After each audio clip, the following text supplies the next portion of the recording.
back with another week of Overwatch hot takes. What have you guys cooked over the last week? First take of the week is, if Torb's turret is going to be in the sorry state that it is now, and they're not going to make it the core of his identity, then they should just remove it and give him back his armor pack and make him a support. Well, that is certainly a hot take. I don't actually think Torb's turret is in a sorry state at all. You're probably just missing the fact that it used to be too good, where it was just too much damage, too much free value, and too annoying to break. They had to nerf it because they wanted to take some power away from it and put it into his gun, because it would just exist and like just beat people down, and it was absolutely frustrating to play against, especially in the 5v5 landscape compared to 6v6, where an extra turret was like a sixth player on your team. You're playing 6v5, and especially in metal ranks, nobody destroyed the thing, and it was plucking people at like 20 damage a pop.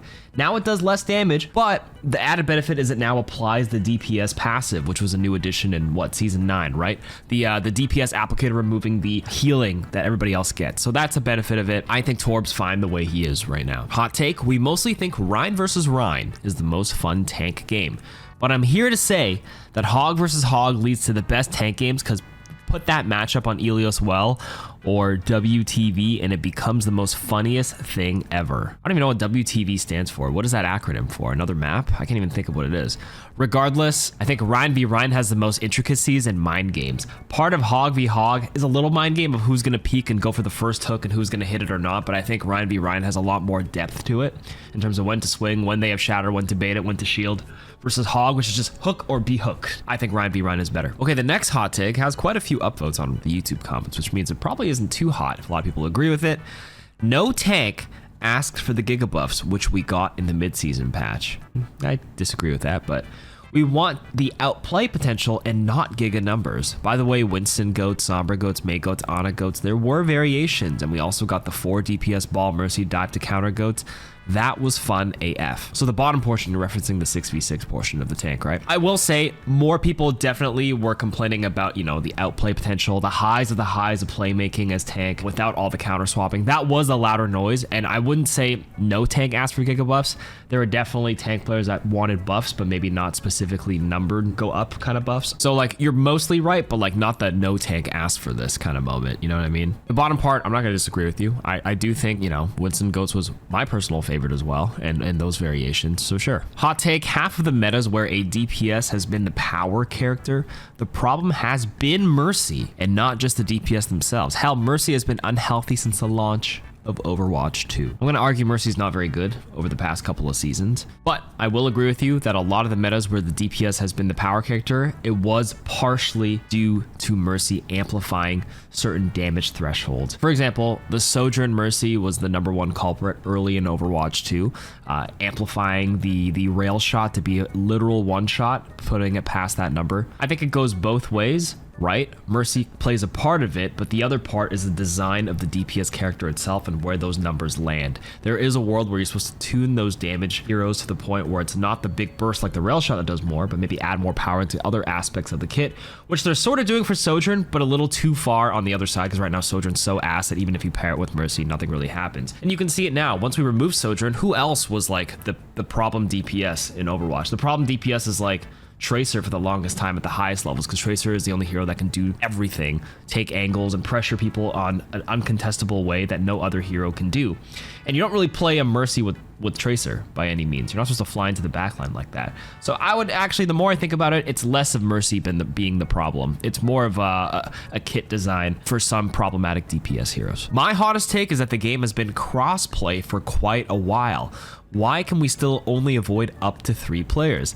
If access to the player base has tripled, then shouldn't we be able to avoid up to 9 players or more? Okay, so your hot take has actually been addressed. In Season 12, they're going to be adding more avoid slots. They talked about it, I believe, at BlizzCon with additional avoids, and Gavin talked about it in some dev blog, or it was at BlizzCon. I can't recall. Maybe we can reference it on the screen right now. We're increasing the number of avoid slots to 10.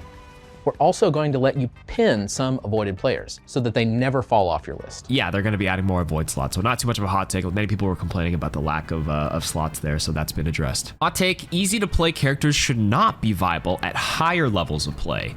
Seeing Cassidy in pro play or top 500 really grinds my gears because of how simple he is. Same is true for Moira. Managing a resource meter doesn't make Moira difficult to play. I really believe easy characters like Cass and Moira should be taken out of those levels of play and thrown into the pub stomper role like Zarya was. Well, first of all, pro play and top 500 ranked are two separate baskets you're talking about. I don't really think Moira gets very much playtime in pro play at all. Very, very rare occasion they'll run like a Lucio Moira brawl because it's safer and more survivable, but there's no reason why these characters should not be playable by any means. You're saying they shouldn't be viable, but I disagree. They should be situationally viable, and that's where Moira falls in. Cassidy, I think, is a little too good in terms of his situational viability, because he kind of slots into a lot more comps ever since the Season 9 changes where they changed the HP from 200 to 250. Cass is one of those heroes that can 2-tap people because his damage threshold or breakpoints weren't affected. If you double dink 140, 140, 280, more than enough to 2-tap people, which bumped up his viability a lot, and he's the only damage here that has a hinder ability that can really screw certain tanks, so he becomes more of a pick to kind of neutralize certain opposition picks. But I will say, I don't think Cassidy's that easy. He's sure a little simple, but like the point and click hit scan is still dependent on the player to hit, versus someone like Moira where you kind of just aim in the general direction and you get free value by just sucking and then throwing an orb here and there. Cassidy, definitely not the lowest in terms of skill floor, so saying that they shouldn't be viable is a little bit of a hot take if you ask me. Hot take: Mystery Heroes is the superior game mode for solo player skill expression. Although it is inherently unbalanced due to RNG, it also requires extremely good game knowledge to be able to succeed in the most wacky scenarios. Being good enough at all heroes is a much better representation of skill than only being able to play a few. Also bring back competitive mystery heroes, that is peak fun in my opinion. Lukewarm take: the only thing I agree with is Mystery Heroes comp. I did enjoy that quite a bit. You're not wrong in terms of a portion of skill expression. Being able to flex onto many heroes is kind of cool to show how adaptive you are at many heroes. That's literally one small sliver of your skill representation. To say it is the superior mode for solo expression as a whole is incorrect, because Overwatch has a lot more depth than people just like running their face into the wall with many different heroes and wacky scenarios. Sure, you're able to adapt, you know, with many heroes in these wacky situations, but they're not like strategically set. This is not the core game of Overwatch, Mystery Heroes. So to say like that is representative is not really the case, because the people that are like challenging you, even though the scenario is wacky, the people that are challenging you in Mystery Heroes is just all over the place. That's like saying 5v5 basketball in the NBA court where you have, you know, full court. That is a different game than playing Mystery Heroes, which is not the core game of basketball. It's just like, you know, you're half court, shoot around at 3-pointers, no real defenders on you. It is a completely different representation of skill. I can sink like 50% of my shots in like playing horse or something with some friends. Not the core game mode, but does it show a part of my skill, part of my shooting skills? Yeah. But then what about the stakes of me running back and forth in the court, actually having a defender in my face, people running set plays? Like, the game changes completely. Definitely not the superior game mode for player skill expression. Hot take: I feel like many abilities have lost the interesting risk or reward gameplay there inherently was in them previously. For example, Moira now being able to use Fade during Coalescence, Roadhog being able to do everything in his kit during Whole Hog, or Genji being able to manually cancel Deflect. I personally really like the feeling of having to be in the perfect place at the perfect time to use your abilities, and made using them correctly feel that much more rewarding to me, at least. Nowadays, I know I can just fade out of trouble during a bad call. I don't know, just doesn't feel as fun. I actually partially agree with this, right? They simplified a lot of the kits to balance the weakness. Another example you miss is maybe like Reaper being able to manually cancel his Wraith form at any time. Same with Genji. I think he's now able to cancel his Deflect. If I remember correctly, you weren't able to do that early in Overwatch 1. But the other examples you listed, like the Moira being able to fade, Roadhog being able to like hook again during the Whole Hog, while true with the risk and reward, I will counter argue that it is another part of player skill to know when to adapt to the situation, to like use that ability to bait. If I'm using Whole Hog and I crank it up for a second, but then I stop to hook them back in, that adds another layer of depth to the heroes.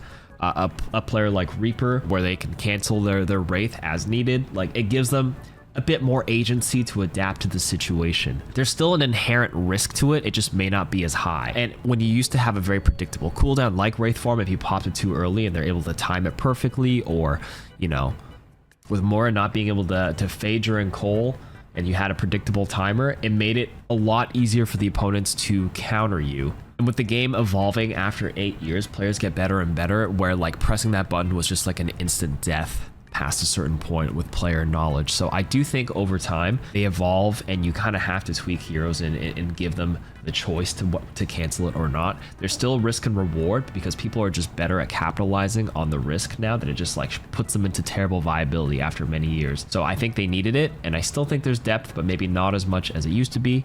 And I can't dismiss how you perceive what's fun or not, and maybe you enjoyed it back then, but I just think if they didn't have those in their kit right now, they would actually be so bad, because they would just get punished instantly for using the ability. So on one hand, interesting risk and reward. On the other hand, there's no reward because you just get punished most of the time because people learned how to play around it over time. Does that make sense? One of my takes actually got picked last time. It's the coldest one I've commented. All right, here's an actual hot take. If we can nerf Sojourn's railgun, despite her being the railgun hero, then other characters deserve to get their core mechanics nerfed if it makes them less painful to fight and open up the ability to buff them elsewhere. For example, Sombra's hack, Pharah's hover jets, etc. I agree to that. Other characters may deserve that, but at the same time, like, how badly do we nerf them? Like, I think they went way too far with Sojourn's rail, and I'm surprised they haven't retweaked it back. Like, Sojourn is by far the worst performing DPS right now after they gutted like 25% of her rail damage in her gameplay loop, and like recompensation buffs were like a 10th of the power level they took away. Like the actual scaling and the iteration of like, what's situational? Oh, your rail can pierce now. How often does that happen in your games? Literally never. Versus like overall losing 20-25% of your rail damage. It went from 130 to 100 on a full rail. That's a big dip in damage loss, which how often do you rail? Like every 5-10 seconds versus how often do you pierce people? Again, like never. If they can nerf it, other characters probably do deserve it, but they really have to like consider what their compensatory buffs are. Like they really missed the mark on Sojourn. But I agree, I don't think it's that hot of a take. Hot take, the value you get from your ultimate diminishes at higher ranks. Pressing Q shouldn't be seen as an instant kill button at higher ranks when you're literally surrounded by good players. It just irks me hearing streamers complain about ults when they also want high skill to be rewarded. They should aim to create space or get 1 or 2 kills at most. Getting numerous 5Ks isn't characteristic at higher levels of play. I agree with this. I don't think this is a hot take at all. The higher you get, the less punishing ultimates are, because people learn how to play around it. People know how to layer and counter certain abilities or expect it and minimize the damage from powerful ultimates. I don't know what streamers you hear. Actually, I kind of do know what streamers you hear about complaining about ultimates and how and why they aren't able to kill 5 people like they did in Overwatch, or 6 people like they did in Overwatch 1. But I won't get into name dropping, but I know where you're coming from. But I would like to say those are probably your outliers. The majority of streamers aren't complaining. All I need to tell you is if you watch me, I generally don't complain. Hot take, the longer a game is out, the harder it is to make players happy. I remember when I used to play this game nonstop back in high school during 2016 to 2019, but I can't even play the game longer for a few hours a couple of times a month now. It's not a hot take at all. That is just the truth in every single game. Every game, the longer game is out, the harder it is because players' taste profiles change, behavior changes, psychology changes, the landscape of gaming changes. This is not just an Overwatch problem. This is like any game. Think about any game you've been playing for a long time. Over the years, you kind of just fade away from it because it's not novel, it's not new, it's not fresh, it's not fun, and that's okay. You take a break from it and enjoy it casually, and it becomes way more. You used to play it non-stop, but like, who really has time to play games non-stop anymore? Right? I think back to my times of gaming.